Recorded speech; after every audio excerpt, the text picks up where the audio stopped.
Bismillahirrahmanirrahim. Assalamu alaikum, my dear students. I am Dr. Asma Sadiq from Anatomy Department. In General Anatomy lecture, today I am going to discuss with you the general aspects of the cartilages. And the study of the cartilage is known as chondrology. So by definition, first of all, what is a cartilage? Cartilage is a form of specialized connective tissue in which the cells, which are the chondroblast cells in cartilage, and the fibers, these are embedded in a gel-like matrix. So as compared to the bone, as you have seen that the bone is also a type of the connective tissue which is hard and very rigid and calcified. But cartilage is a connective tissue which is a bit softer as compared to a bone, and it is the flexible and non-calcified structure. This is all because of the more amount of extracellular matrix in the cartilage. So matrix is rigid and solidified, but it is not calcified, and that's why this is a very flexible. And if you see the characteristics of a cartilage, cartilage is covered externally by a fibrous layer which is known as perichondrium. Same as the bone has outer fibrous covering periosteum, the cartilage is also covered peripherally by a fibrous layer, that is perichondrium. It has very high tensile strength. It is rigid but flexible. It is resistant to the compressive and shearing forces as it is very flexible and resilient structure. The cartilage is avascular structure. It is having no blood vessel of its own, and it is responsible and dependent for nutrition from the nearby structure, as in the joint it receives its nutrition from diffusion from the synovial fluid as well as from the epiphyseal blood vessel. I will discuss with you later in next slides. And also there is no lymphatics in the cartilage. So cartilage show absent lymphatic and blood vessel. It has a low metabolic rate. It has shown very rapid growth, but if it wants damage, then it shows poor regeneration capacity. So if you see the histological structure of a cartilage, as you have seen that there is having the cells. These cells are known as chondrocytes cells, and there is abundant extracellular matrix present outside the cell. So that is having a jelly-like matrix. It is a gel and having 60 to 80% of the water that is present in this extracellular matrix. Because of that jelly-like brown substance with complex sugar component along with more and more water, it is responsible to give it a resilience characteristic. So as you have seen, in the next slide I will show you the comparison between a cartilage and a bone. As you have already studied a bone, which is a dense rigid connective tissue, in which you have seen that in the compact bone the cells are arranged and the lamellas of the collagen fibers, they are arranged in an osteon which are compactly adherent together, and there is very less amount of the extracellular matrix. But here in the cartilage there is very abundant amount of the extracellular matrix, having more amount of water, giving it a gel-like characteristic feature. That's how it is making it very flexible and resilient structure. Now the classification of a cartilage. We are classifying the cartilage into three categories. First of all is the hyaline cartilage. Hyaline cartilage, that is very flexible and resilient, and because of its glassy white appearance, glassy bluish or white in color, transparent appearance, we label it hyaline cartilage. There is the elastic cartilage. It is giving the structure elasticity. Wherever we require the elasticity, then there is elastic cartilage is present. And the third category is the fibrocartilage, where we require to resist more compressive forces and tensions, as in the joints we will see the fibrocartilages are present. So these classification is based on the presence of the fibers in the extracellular matrix. When there is more amount of the ground substance, the extracellular matrix along with the collagen fibers, then we label it the hyaline cartilage. And if along with that collagen fiber there is more amount of the elastic fibers in the extracellular matrix which are abundant, then it is giving it the elasticity. We label it the elastic cartilage. And in the fibrocartilage, the collagen fibers, these are present in a parallel alternating rows with the chondrocytes. So there is the bundles of the collagen fibers which are present and running parallel to each other in fibrocartilage, making it a bit fibrous structure. So one by one we will see, and then we will see the examples of these all type of cartilages in the human body. So in the hyaline cartilage, the chondrocytes are spherical. There is only the collagen fibers which are present in the matrix, and these are mostly present at the joint which is covering the articular surfaces, known as the articular cartilages, is the present as in the costal cartilages which are joining the ribs with the sternum. Then these costal cartilages are hyaline in nature. All the cartilaginous structure seen in a tracheobronchial tree, in the trachea and bronchi, the cartilaginous structure is hyaline. And the embryonic tissue, embryonic bones, they are developing initially as a cartilaginous model. These are, as you have seen through the endochondral ossification, there is the hyaline cartilage. The elastic cartilage, in this case, the matrix has shown the elastic tissue along with the collagen fiber. This is mostly seen in the epiglottis of the larynx and in the outer ear, which is the pinna of the ear, and in the eustachian or auditory tube. The fibrocartilages, as I have told you, are the rows of thick collagen fibers alternating with rows of the chondrocyte cells in matrix. As you can see, there are these fibers running, then there is the row of the cells. These are the chondrocytes. Again, here you can see one row of the chondrocytes. So these are present in the form of bundle. This is present in the menisci of the knee joints. In the annulus fibrosus, which is present in intervertebral disc, that is also mostly the fibrocartilage. Okay, now the examples of the hyaline cartilage, as I have told you, this is present in the cartilages which are covering the articular surfaces.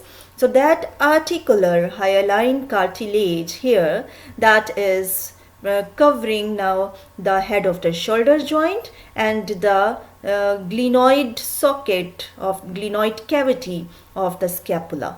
So this is the hyaline cartilage.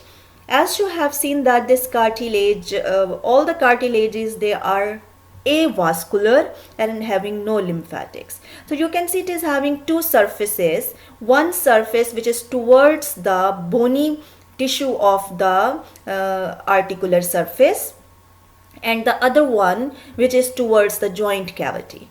So the attached margin of this hyaline cartilage of articular cartilage, that is going to receive its nutrition by diffusion from the epiphyseal blood vessels, which are giving the blood supply to the epiphysis of the long bone. As you have seen, there was the epiphyseal arteries. So through diffusion, it receives its blood supply. and the outer margin that is going to receive its nutrition from diffusion through the synovial fluid, as these are facing towards the synovial cavity. In case of shoulder joint, you have seen in all the synovial joints, synovial fluid provides nutrition through diffusion to the articular cartilage. One very important point to note is that this surface, which is the outer surface into the joint cavity, that surface of articular cartilage is devoid of perichondrium. As I have told you, perichondrium is the outer fibrous layer which is present on the peripheral surface of the cartilages. So, in the articular cartilage, its peripheral surface is devoid of perichondrium. Here the perichondrium is absent. But this margin which is along the bone, which is attached to the bony portion of articular surface of the bone, that is having the perichondrium. Here the perichondrium is present. So perichondrium is present along the attached margin to the bone, but there is no perichondrium along the outer surface of the articular cartilage, which is towards the joint cavity. Now this is the embryonic cartilages. In the embryonic life, the bones, they are initially formed as the cartilaginous model. So this is also another example of hyaline cartilage. Now is the one again the picture to show you how there is the endochondral ossification process by the appearance of the primary and secondary center of ossifications. So this initial model and framework of cartilage is the hyaline cartilage. One other example is this epiphyseal cartilage. So the growth plate or this epiphyseal cartilage, that is also hyaline, along with that articular cartilage. So embryonic cartilaginous framework, the articular cartilage, the epiphyseal cartilage, and the cartilage of the tracheobronchial tree, along with the nasal cartilages. These are the examples of hyaline cartilages. So here I would like to discuss with you the differences between the articular cartilage and the glenoid labrum. So the articular cartilage is hyaline, and that is covering the articular surfaces of the bone, making it very flexible, and here that is absorbing all the stresses and all the forces during the joint movement, so that act as a shock absorber. And here the glenoid labrum, which is attached to the lips of the or margin of the glenoid cavity, that is actually a fibrocartilage. So this glenoid labrum is a fibrocartilage, and that is helping to the deepening of the joint cavity. So it makes that socket deeper to accommodate that larger circumference of the head of the humerus in shoulder joint, and same in the hip joint to accommodate the head of the femur into the acetabular socket. There is acetabular labrum. So these labrum, they are helping to deep the joint cavity, to make it deeper and more roomier to accommodate the ball-like heads of the other bone. So these are the fibrocartilage. Now the other fibrocartilage you have seen that is present in between the vertebrae. So the intervertebral discs and its annulus fibrosus, that are the example of fibrocartilage, and the menisci which are present in the knee joint, they are also the fibrocartilage. Here you can see this articular surface, and this is lined up by the hyaline cartilage. So articular cartilages are hyaline cartilage, but this menisci, again, this is helping to make the joint stronger and extra resilient structure for shock absorbance during the running and walking and prolonged standing at the knee joint. This pressure effect is nullified by these presence of these menisci. So there is lateral and medial menisci. These menisci are also the fibrocartilage. So what are the examples of fibrocartilages? These are the glenoid and acetabular labrum, as you have seen in the previous slide, the menisci in the knee joint, and the intervertebral discs. These are the examples of fibrocartilage in human. So this slide is showing you whole of the location and the areas in the human body where you can see all these types of the cartilages.